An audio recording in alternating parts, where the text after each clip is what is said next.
What's up YouTube? This is Ben from Ben's Herps. Today I'm just going to be making a quick video on force feeding. So first off, if you're like me and you need to force feed your ball python, you're going to need a number of things here. Right here, first off is just chicken and chicken broth baby food I got at my local grocery store. Second up here is these glass droppers. I think it would be best off if you use kind of like a syringe thing that you get at your pet store, but I live in a kind of rural area and the nearest pet store is about a half-hour away by car. So at the grocery store I just got some of these glass droppers for about $1, I think.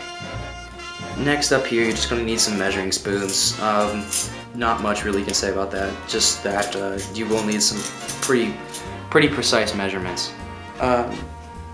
Also, you will need some sort of calcium powder. This is a brand new. I only opened it once just to see what it looked like, and it's getting all over the place.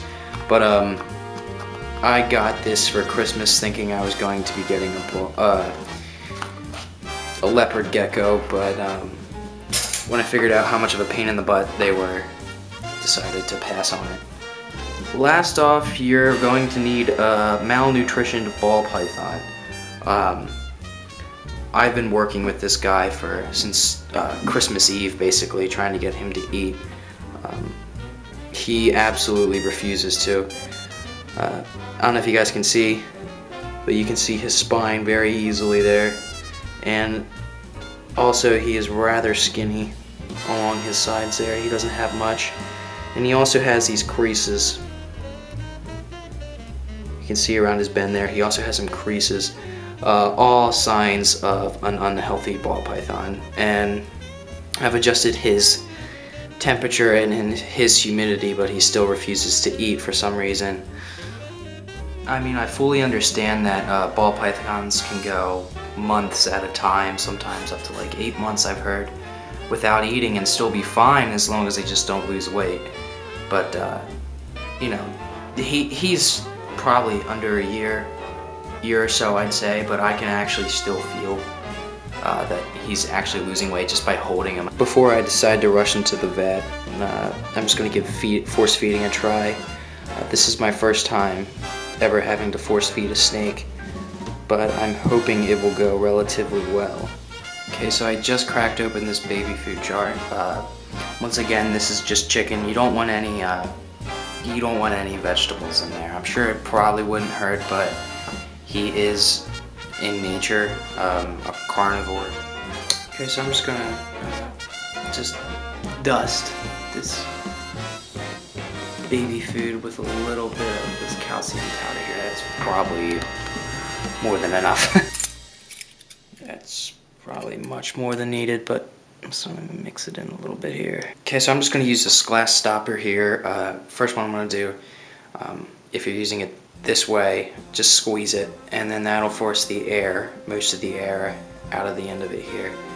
And when I release it, I'll stick it in the baby food first, then I'll release it, and when I release it, the vacuum caused by the lack of air will then suck in the baby food. So let's see how this goes.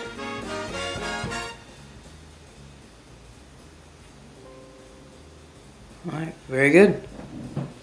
Okay, so I have my ball python and I have my dropper full of baby food and calcium powder.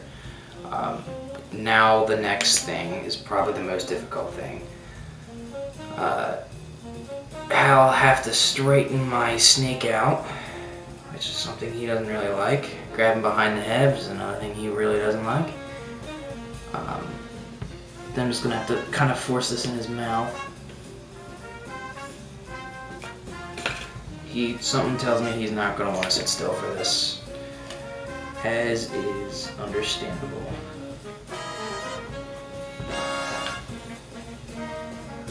So I have to force this into his mouth.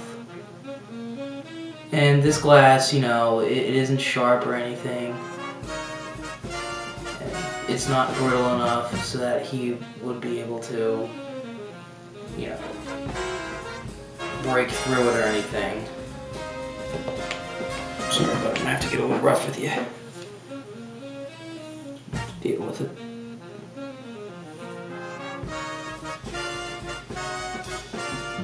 Gotta keep your neck straight, dude.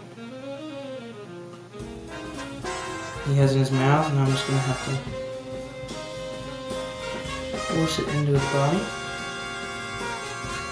Squeeze it out.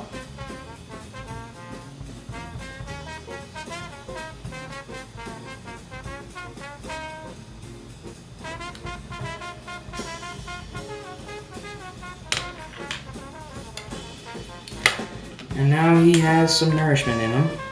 As of now, it doesn't seem like he's gonna spit it back up, thank God. And I'm gonna keep doing that until he gets about 3 tablespoons in his body.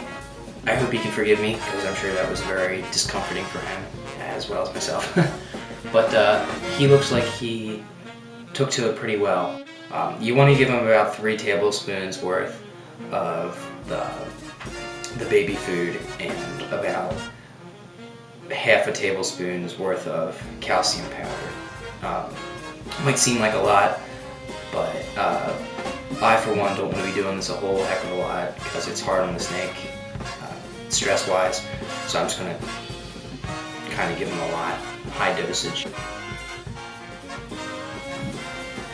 Okay, so thanks a lot, you guys, for watching. I hope this helped some stressed out ball python owners out there. I, for one, know how hard it is, just on you in a number of ways to try to get a ball python to feed. They're really difficult for feeding. Mine is just a big pain in the butt, and if you love snakes as much as I do, it hurts to see them dying, and especially if they're starving to death. When you try everything you can. I would use this as more of a last resort type thing before you go to the vets, but I hope this helps you guys out.